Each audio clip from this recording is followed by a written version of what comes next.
தேசிய ஜனநாயக கூட்டணியில போட்டியிடக்கூடிய பாமக வேட்பாளர்கள் மருத்துவர் ராமதாஸ் அவர்களை நேர்ல சந்திச்சு வாழ்த்து பெற்றிருக்காங்க. இது தொடர்பான வீடியோ இப்போ பகிரப்பட்டிருக்கு.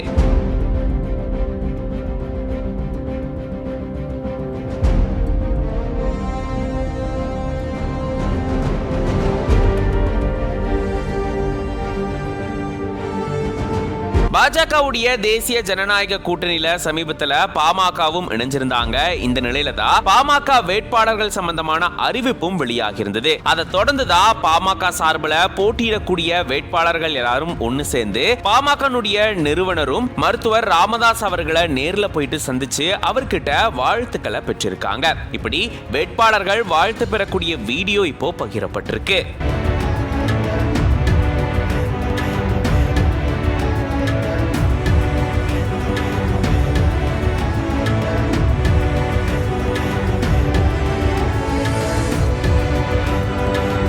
தமிழகத்தில் ஏப்ரல் 19ஆம் தேதி நாடாளுமன்ற தேர்தல் முதல் கட்டமா நடக்க இருக்கு.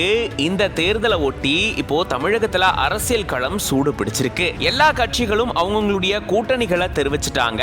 இதை தொடர்ந்து வேட்பாளர்களையும் அறிவிச்சிட்டு வராங்க. ஒவ்வொரு கட்டமா வேட்பாளர்களையும் அறிவிச்சிட்டு வராங்க. அந்த வகையில தான் தேசிய ஜனநாயக கூட்டணியில போட்டியிடக்கூடிய பாமக வேட்பாளர்கள் தொடர்பான அறிவிப்பும் வெளியாகி இருந்தது. இதை தொடர்ந்து தான் பாமக வேட்பாளர்கள் மருத்துவர் ராமதாஸ் அவர்களை போயிட்டு நேர்ல சந்திச்சு வாழ்த்த பெற்றிருக்காங்க. அது தொடர்பான வீடியோ இப்போ சமூக வலைதளங்கள்ல பகிரப்பட்டுட்டு வருது. இது பத்தின உங்களோட கருத்துக்களை கமெண்ட்ஸ்ல சொல்லுங்க.